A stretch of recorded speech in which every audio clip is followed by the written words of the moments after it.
how are you first?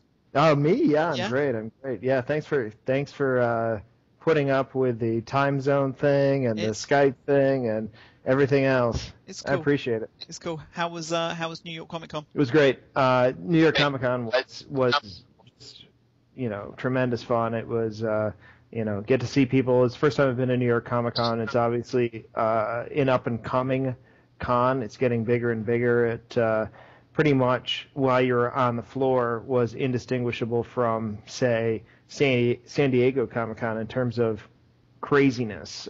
People per square inch was off the scale. Oh, really? Yeah, it was huge fun. I think it's just going to get bigger and bigger every year. It's good. I think they need a con out there, and I think it's really really good. Yeah, it was fun. It was really busy because there was enough to promote. I mean, I had the Jedi Path, but also Star Wars Year by Year, Yep. and a new one which is called DC Comics Year by Year is out now too. So, and they're all sort of there at the same time. And normally I might have one book to promote. This time I had three. So Wow. I spent most of my time kind of running around, but I can't complain. So it was busy, but it was great. And how does that compare to something like Celebration? It was a different vibe than Celebration because you have all those things coming together from different areas. So Celebration was so focused on Star Wars that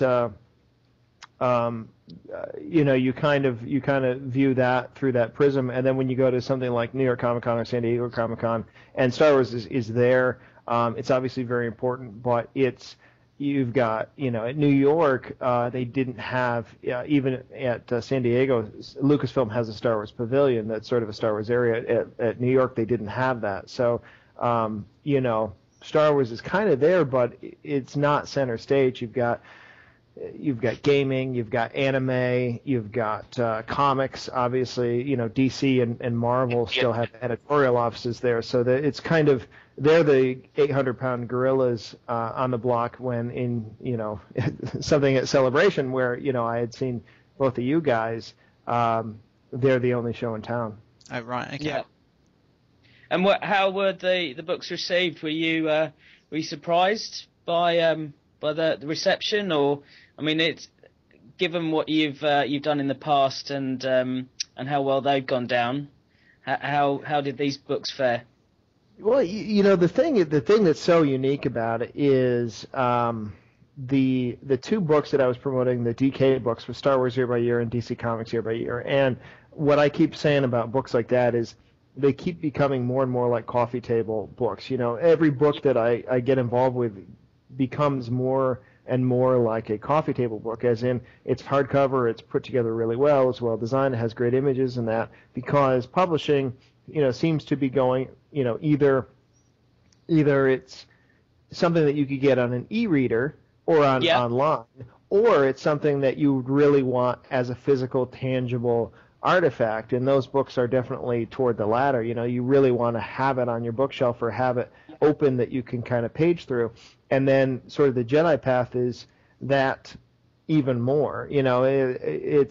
That's the kind of thing where it's not even a book as much as it is a book / limited edition collectible, that everything is pretty much comes back around to the idea that it's an artifact and you can't just have the text for it. It has to be something that you at least have and have in your hands and page through and sort of explore in the same way that you might unpack a box of souvenirs or something like that. Yeah. So how did the Jedi Path become to what we have in front of us today? It was the kind of thing where we started off and this was last summer, and Lucasfilm and Becker and Mayer, who developed the book, were sort of had the general idea for how it would go, and then I came on board and helped refine the format that it would take. We knew going into it that a couple of things. It was going to be a book about the Jedi. It was going to be sort of a textbook. It was going to have comments in it from the Jedi that we knew from the movies, like comments in the margin from Obi-Wan, for example, and it was going to have souvenirs in it. But we didn't really know much beyond that, like how it was going to go together, and so like what form the souvenirs would take, and how many there would be, and what materials they'd be made out of, and things like that. And then I had to sort of come up with, well, who's going to write the book? If we're talking about a textbook, what are the chapters? What are we going to cover? Who's going to write those chapters? Like, and what time period would it take place in? If it's a Jedi textbook, was it written, 10 years ago, 100 years ago, 1,000 years ago? How are we going to get Yoda's comments in there? If he was he very young when he read it? That means that the book would have to be like 900 years old, or was he older? And then, just figuring out logistical things like that, because we wanted to have, hey, let's have comments from Yoda and Luke in it. And it's like, okay, that sounds simple, but you have to, I obviously really want to think and have a fan pick it up and say, this actually does make sense, that this was worked out adequately. I don't feel like it was sort of shoehorned in here, and I don't feel like this cheapens the sort of mythology of like when Luke found data, concerning the old thing. So I was really, I spent a lot of time trying to figure out how this fits into the larger mythology of the expanded universe. Sure. Obviously, there's a lot of new information for us Star Wars fans in there, documenting the trials for the first time and various other aspects. Did you sit down with George and go through that with him? Because obviously a lot of this information has never, ever been discussed before. Yeah, a lot of it comes from just background things, and I didn't sit down with George on it, so I know he's aware of it. I had heard the story that it was around the office, and George had seen it and saw some people playing with it, and his comment was, "Where's my copy?" So I think cool. that the person who was holding it, if it were me in that situation, I'd say, "Well, this is your copy, George," and I'd give him mine. So. I don't know what trying to find all that old lore. It's a matter of working with Lucasfilm and saying, what are you guys comfortable with, what are you not?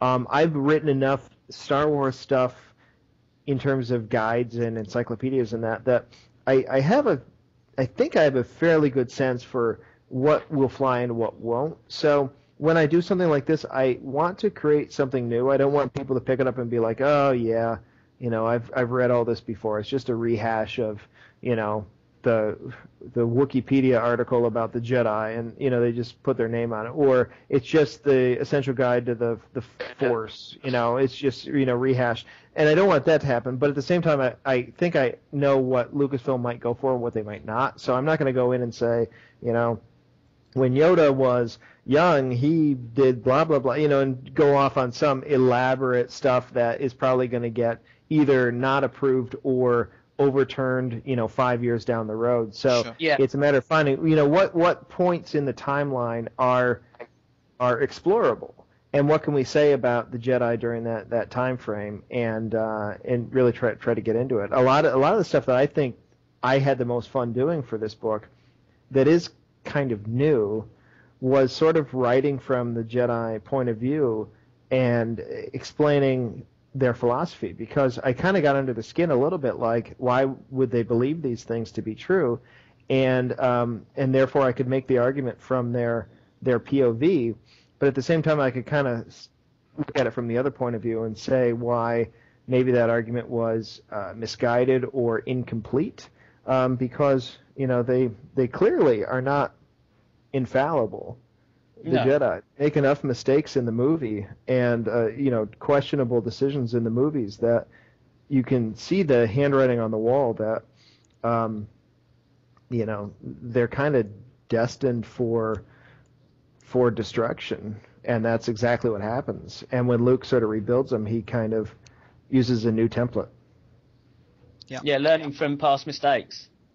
Right, yeah, and that's really what I thought, and so it was interesting. I write about something where, the Jedi don't want attachments. They don't want you to be romantically involved or contact your family or things like that. And it's like, that sounds bad, but I can kind of see it from their point of view why they would think so.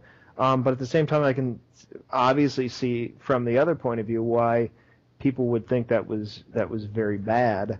And Luke would be an example of somebody who has a Jedi order of his own, but doesn't hold with those things. He gets married, he has a son of his own, and all that. So Yep. he's sort of trying to meld what he thinks are the best pieces of that with something else. But I just don't think it's a fairly simple philosophy. I think that if this were really real, and I always like to treat this stuff like it is, it would be very complicated. There would be a lot of schools of thought and a lot of debate as to what the proper choice or proper course of action would be. I think it's one of those things where you're never going to be able to please everyone, and I think that's summed up pretty well from what you've just said. You try, and even when you try and take the best bits from the different approaches, there's always going to be objections to that. Yeah, no, I think so. And most of the fan reaction that I've received on it has been pretty positive. I mean, I think a lot of fans are liking the either the sort of the deeper philosophy stuff, or they just like the sort of the comments, like, because I try to make it not stuffy either. I try to make it kind of funny and that each person who was writing had their own point of view. So if I was writing a section from somebody or writing a graffiti comment from Dooku, that sounded very distinct than what Anakin might say or Ahsoka might say. And you try to put like little Easter eggs in there and some in-jokes in that. And so it's lighthearted too. It's not too beating over the head with the philosophy. Yeah.